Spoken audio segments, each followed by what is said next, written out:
4 PM news network में दोस्तों आपका स्वागत है। मैं हूं आपके साथ राशिद ज़हीर। वादा तो ये किया गया था कि तुम्हारे और मेरे हालात बदल दिए जाएंगे। अब हालात बदले हैं या नहीं वो जाने आप।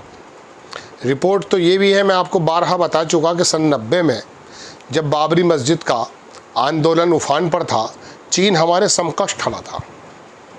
आज चीन के हालात क्या हैं, अल्फाज नहीं हैं, बताऊंगा तो लंबी बात चली जाएगी। बस पाकिस्तान के अंदर फकीरी आ गई है, इसी बात से खुश हो जाते हैं।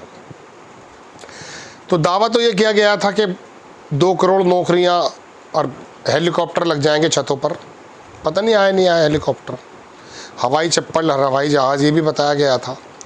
अभी कश्मीर में जब पहलगाम का हमला हुआ तो हमारे यहाँ के जो गिद्ध हैं, गिद्ध आप उन्हें समझते हैं जो अभी योगी जी ने कहा था। अरे गिद्ध वो भी होते हैं भाई कि जब कोई आपदा आ जाती है तो वो 2 रुपये किलो का आटा 200 रुपये में बेचने लगे, इन्हें भी गिद्ध कहा जाता है। समझ रहे हैं आप मेरी बात। तो वहाँ पे पहलगाम का और दिल्ली का और कलकत्ता का जो लोग आ रहे थे, उनके किराए अगर 4,000, 5,000 या 6,000 के थे, एयर के किराए बता रहा हूँ मैं आपको, वो 20,000, 15,000, 50,000 पहुँच गए थे। क्या बात है। ये तो में धन्ना सेठों का देश है ना, चल रहा है, वो चला रहे हैं, खून चूस रहे हैं हमारा। बताया गया था कि आम आदमी की सरकार है, मैं आपका हूँ, आपके लिए सारे काम करने आया हूँ, सारी योजना आप ही की होगी। 2014 में अडानी 60,000 करोड़ रुपए का व्यक्ति था और कोरोना के टाइम में वो दुनिया का दूसरे नंबर का हो गया। ये हुआ था तरक्की। खबर ये देने नहीं आया, खबर देने आया हूँ इंडिया एक्सप्रेस से राजनाथ सिंह का एक बयान। उन्होंने कहा वो जो आतंकी हमले हम ख़त्म वो करके आए थे, अभी हम पाकिस्तान को खबर कर दी थी ना पहले, आ रहे हैं तुम्हारे आतंकी के सारे ठिकाने नष्ट कर देंगे, वो फिर शुरू हो रहे हैं। खबर देख लीजिए, बयान तो बाद में होगा जनाब। खबर है जनाब मन कि भक्तों, एक अजीत शाही बाहर के पत्रकार, मतलब भारतीय हैं लेकिन बाहर रहते हैं, उन्होंने कहा भक्तों तुम्हारे चाचा खुद बता रहे हैं, चाचा इन्होंने राजनाथ सिंह को बड़ा सटीक कहा है, खुद बता रहे हैं कि जितने आतंकी ठिकाने पाकिस्तान में ठोके थे सब चालू हो रहे हैं। नीचे देखें इंडियन एक्सप्रेस की खबर। अंग्रेज़ी की खबर जब आती है तो आपको लगता है कि ये बड़ी मजबूत खबर होगी। अजीब माइंड सेट बना दिया गया है, ज़बान का तो फ़र्क है बस। राजनाथ ने कहा साहब कि Pakistan has started to rebuild destroyed terror infrastructure. पूरा सुना हूँ, बड़ा मुंह को गोल कर करके। तो राजनाथ कह रहे हैं अभी तो वो जो इंजन गर्म थे हमारे विमानों के, वो भी ठंडे नहीं हुए हैं, उसने बनाने शुरू कर दिए। बात यह है कि क्या क्या लड्डू परोसती है सरकार in front of the masses and अनभक्त ऑल्सो। मतलब मैं आपको बता नहीं सकता हूँ, बड़ी भावना आ जाती है ना। अरे क्या बात है, ऐसी भावना आ जाती है ना। 1940 से 1973 तक गोलवरकर आरएसएस का सर्वा था और 1973 से 2002 के तक मैं आपको कुछ और बताने जा रहा हूँ। 40 से लेके 2002 तक तिरंगा नहीं फहराया गया। कहाँ पर? इस पार्टी का जो सत्ता में है, जो इसकी मदर पार्टी है, पेरेंट पार्टी है। 3 लड़के वहीं इनके नागपुर के कार्यालय में देश की भावना की ज्वार में झंडा फहराने पहुंच गए थे। मार मार करके भुर्ता बना दिया उनका, झंडा नहीं फहराने दिया। फिर उसके बाद चूँकि अटल जी की सरकार आ गई थी 2002 में, फिर वो झंडा की बात आई। और आपको मैं एक बात और बता देता हूँ, जब गोलवरकर और आरएसएस और सावरकर और गोडसे और तमाम लोगों पे ये इल्ज़ामात आयद हुए और आरएसएस पर लगा दिया बैन, पटेल साहब ने, उन्हीं पटेल साहब की बात कर रहा हूँ मैं जो गुजरात के थे, जिनको ये अपना नेता बताने लगते हैं, उसी उन्होंने लगाया था आरएसएस पर बैन। तो लिखित में लिया था, लिखित में संविधान को मानोगे, परचम यानी कि मेरे तिरंगे को मानोगे, मगर बड़ा चलता रहा। खैर मैं कहीं और से कहीं और जा रहा हूँ, असल में ये लोग वहीं से आए हुए हैं। अब एक टेंडेंसी ये बना दी गई कि साहब पुलवामा का अटैक हम कर देंगे, पुलवामा का अटैक हो गया है, बालाकोट करके आया, धड़ाक से 3 सीटें लातादाद पाकिस्तान का कर दिए दांत खट्टे। मैं एक बात बताता हूँ आपको, इमरान खान प्राइम मिनिस्टर था पाकिस्तान का, तो ये जो शहबाज शरीफ अभी प्राइम मिनिस्टर है, ये बड़ा अजीबोगरीब आदमी है, बहुत नक्शेबाजी है इसके अंदर। तो मैं आपको बहुत पक्की और सच्ची खबर दे रहा हूँ। तो बात चलने लगी थी, वो हो चुका था पुलवामा और ये सब बालाकोट वगैरह, तो वहाँ पर वो विपक्ष में था शहबाज शरीफ उस ज़माने में।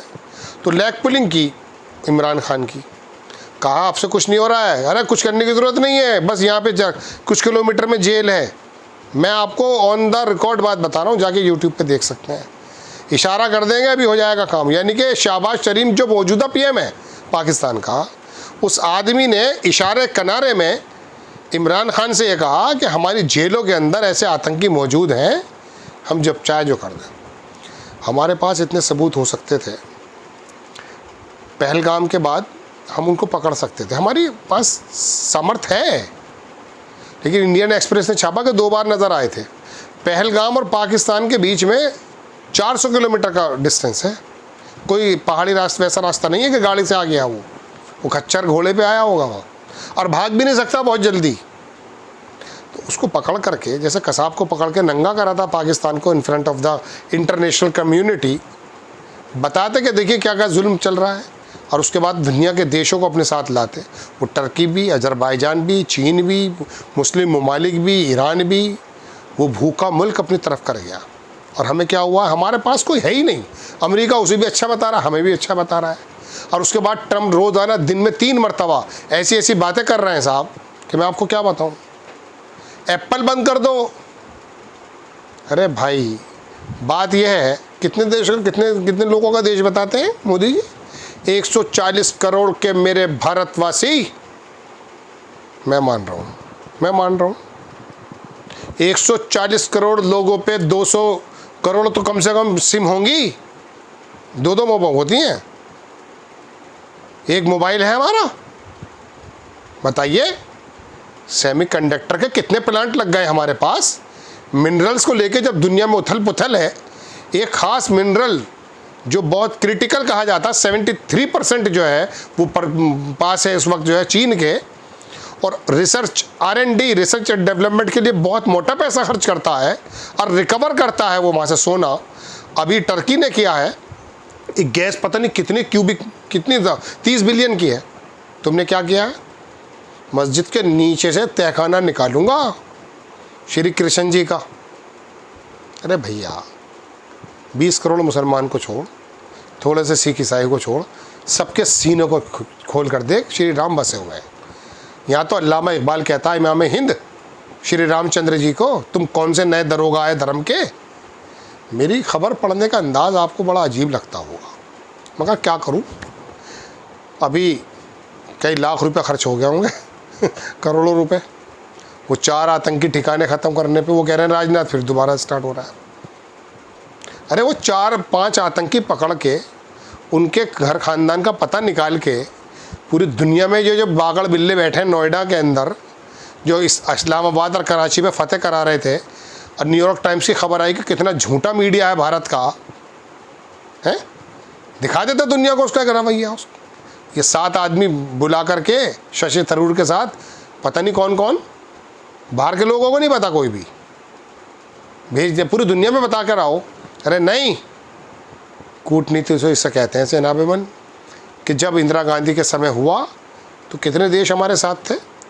ये जुल्फ़िकार अली भट्टो वहाँ पर जब मांगने गया सहायता और बेड़ा अमेरिका का आने वाला था, तो कान में आके एक आदमी ने कहा कि भुट्टो ज़बान कम चला, 2 टुकड़े कर दिए इंदिरा ने। सोवियत संघ से आ चुका था बेड़ा, मुक्ति वाहिनी चला चुके थे हमारे लोग, मुक्ति वाहिनी, हिंदू वाहिनी नहीं, बांग्लादेश में मुक्ति वाहिनी चली है पहले, मुक्ति आंदोलन उन्होंने ख़त्म करा है वहाँ के पाकिस्तान के तसल्लुत को। आपको लगेगा राशिद ज़हीर है, मोदी के ख़िलाफ़ ही बोलेगा, राहुल गांधी के ख़िलाफ़ बोलूँ, कौन सा विभाग है उस पर, है? थरूर को भेज दे उसके बिना इजाज़त, अपने आदमी पे तो कंट्रोल है नहीं उस आदमी का, जा रहा थरूर वहाँ पर, विदेश मंत्री का दे दिया होगा कुछ ना कुछ। बात यह है दोस्तों, अगर आप ना समझोगे, आप ना चेतोगे, तो कौन चेतेगा। एक शेर में पढ़ा करता हूँ, वो समझ लो, तुम्हारा मेरा दर्द है। न समझोगे तो मिट जाओगे हिंदुस्तान वालों, तुम्हारा नाम भी ना होगा दास्तानों में। ये अल्लामा इकबाल ने उस ज़माने में पढ़ा था। और वो कहा कि वतन की फ़िक्र कर गाफिल, वतन की फ़िक्र कर गाफिल, मुसीबत आने वाली है और तेरी बर्बादियों के मशवरे हैं आसमानों में, और ना समझोगे तो मिट जाओगे हिंदुस्तान वालों, तुम्हारा नाम भी ना होगा दास्तानों में। इनके पीछे लगे रहे ना तो ये आतंकी शिविर तो बनते रहेंगे, कुछ होगा नहीं। खबर तो ये बताने आया था कि देश के रक्षा मंत्री ये बता रहे हैं, वो फिर शुरू हो गया, सारी एक्सरसाइज ही ख़राब हो गई। आपको निकालते रहो तिरंगा यात्रा, विजय यात्रा निकालो, फ्लॉप हो गई है वो। इस तिरंगे को तो 52 साल ने लगाया था जो लगा रहे हो यात्रा, चूँकि पता चल गया ना डामाडोल हो रहा है अब सिंहासन। चूँकि ये कितना भी अंधभक्त है, ये देशभक्त ज़रूर है, इसको भी दिख रहा है मेरा नुकसान क्या हो रहा है। मुल्ला के पेश टाइट करने में ऐसा नहीं है अपनी जेब खाली कर देगा, बर्बाद हो चुका है ये अंदर खाने। एक बीमारी होती है ना जिसको बताते नहीं, लेकिन दर्द बहुत होता है उसमें, वो बीमारी हो गई है ना। आपको खबर अगर अच्छी लगती है आप चैनल को सब्सक्राइब करें, शेयर करें। नेक्स्ट टाइम मैं किसी खबर के साथ हाजिर होता हूँ। जय हिंद।